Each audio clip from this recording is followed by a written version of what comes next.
Olá, direto aqui da ESMO de Madrid, eu, Aline Chaves, de Belo Horizonte, da Oncocentro e da Oncobio, estou aqui com o Vitor Hugo, do Grupo Oncoclínicas em Florianópolis, né?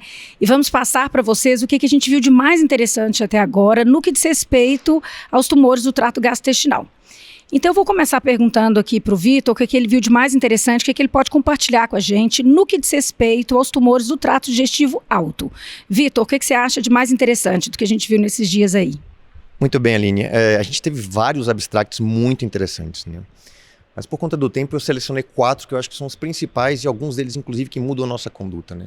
São o Keynote 811, o GastFox, o estudo de quimioterapia tripla em primeira linha em câncer gástrico, o Preopanc 2, o estudo de quimioterapia neoadjuvante com FOLFIRINOX versus quimiorrádio neoadjuvante com gemcitabina para tumores de pâncreas potencialmente ressecáveis, e o estudo que compara gemcitabina e nab-paclitaxel mais versus quimioterapia baseada em fluoropirimidina, oxaliplatina e irinotecan na primeira linha de pacientes com câncer de pâncreas metastático ou recidivado. Então, Keynote 811, estudo cujos resultados eram bastante esperados. É um estudo que randomizou mais de 700 pacientes com câncer gástrico, HER2 positivo, para tratamento padrão, que é quimioterapia baseada em cisplatina e sinfluoracil com a trastuzumab mais ou menos pembrolizumab, e esse estudo demonstrou de maneira muito cabal o benefício do acréscimo da imunoterapia para esses pacientes, com ganho em termos de sobrevida global, sobrevida livre de progressão e ganho em termos de taxa de resposta.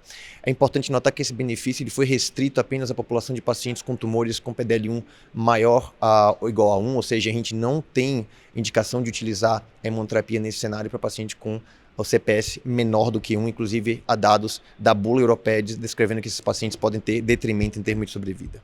O segundo dado é o estudo do GastFox, um estudo randomizado de fase 3, que incluiu mais de 500 pacientes, randomizou em primeira linha a utilização de FLOT modificado com um tempo de difusão de 46 horas e uma diminuição da dose para 2.400, versus doublet, versus FOLFOX. E esse estudo demonstrou novamente um discreto aumento em termos de taxa de resposta, um aumento em termos de sobrevida livre de progressão e também um aumento de sobrevida global, denotando que essa pode ser uma opção para aqueles pacientes que são negativos para HER2, negativos para PDL1, né, o CPS menor do que 5, e também, num futuro breve, aqueles pacientes que são negativos para Claudina.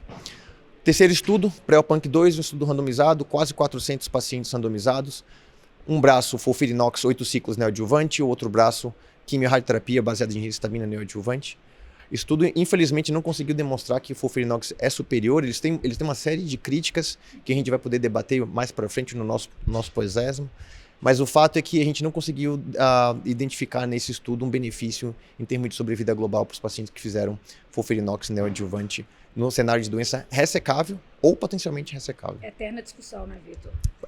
Prossegue, Aline. Essa discussão ainda vai bastante longe, né? O último estudo é um estudo que vem um pouco em contraposição aos achados do Napoli 3, que foi o estudo randomizado que foi apresentado na ASCO-GI desse ano. Esse estudo previamente tinha demonstrado que Nalirifox, que é a combinação de 5-fluoruracil, leucovorin, oxaliplatina e irinotecan nanoliposomal é superior a gemcitabina mais nab-paclitaxel. E no estudo japonês agora, no JCOG 1611, eles fizeram uma comparação de gemcitabina mais nab-paclitaxel com FOLFIRINOX, o esquema padrão, né? Agora com FOLFIRINOX modificado, né? E uma combinação não muito ortodoxa para a gente, que é S1, irinotecano e oxaliplatina, o S-Irox.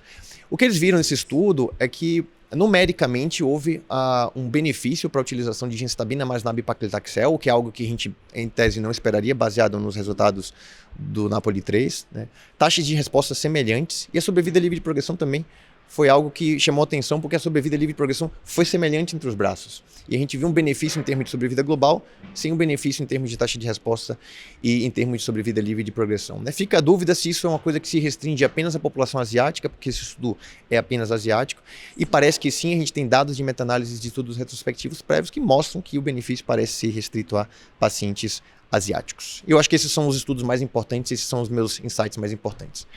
Passo a bola para você agora, Aline. E do GI baixo, o que você acha? Isso aqui eu ia falar, acho que a sua parte está mais emocionante, a gente vai ter mais coisa para discutir, né? Aqui as coisas estão mais assim, reafirmando alguns conceitos, então o que eu queria trazer, muito interessante em relação à opção de você fazer o tratamento no câncer de reto, né, reto alto, um estudo chama Convertir, no modelo do Prospect, que a gente já vinha com aquela coisa de poder considerar alguns pacientes candidatos à omissão de radioterapia no tratamento neoadjuvante antes da cirurgia. Então, um dado interessante que a gente já vê com o Prospect, mexeu, o Convert ele tem uns dados diferentes, mas eu acho que fica aí para a gente pensar quem são esses pacientes, tá? Em relação, teve um estudo muito interessante apresentado agora, que é na população idosa, em relação no cenário metastático de descalonamento. Gente, a gente está com uma população cada vez mais longeva, é super importante a gente discutir oncogeriatria, qualidade de vida e menor toxicidade. Então, vem mostrando que você fazer o aflibercept com FOLFIR ou com backbone de FOLFOX, depois eles permitiram, no máximo 3 meses, depois descalona para o fluoracil isolado, não tem prejuízo. Então, sai a população idosa aí ganhando, com menos tratamento, desintensificação, menos tóxico. Por fim, no que diz respeito a coloreto, tivemos Code Break 300, super importante, estamos entrando aí na medicina-alvo, a gente já tinha o dado do RAS, da mutação, do 13C para pulmão, resultados muito animadores, e agora a gente está entrando aí nessa seara, trazendo resultados bem interessantes. A medicina personalizada para o câncer coloretal metastático, com a mutação do CARAS 12C. Por fim, eu não poderia te falar, eu sou entusiasta, quem me conhece, tumor neuroendócrino, dado importante do CABINET, pegou uma população super tratada, 1, 2, 3, 4 linhas de terapia, incluindo pâncreas e não pâncreas, e testou cabozantinib na dose de 60 miligramas. Eu coloco esse porém da dose, a dose um pouquinho tóxica, eu acabo tendo que descalonar um pouquinho para 40, mas o estudo muito animador.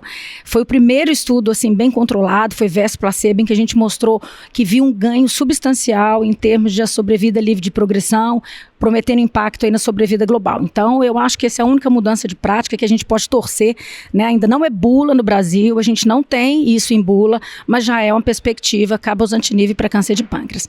Vou aproveitar aqui, tá bom o assunto, Acho que merece muita discussão, deixar um convite, um save the date para o nosso pós-ESMO. O GI vai ser apresentado dia 9 de novembro a partir das 18 horas, não é isso?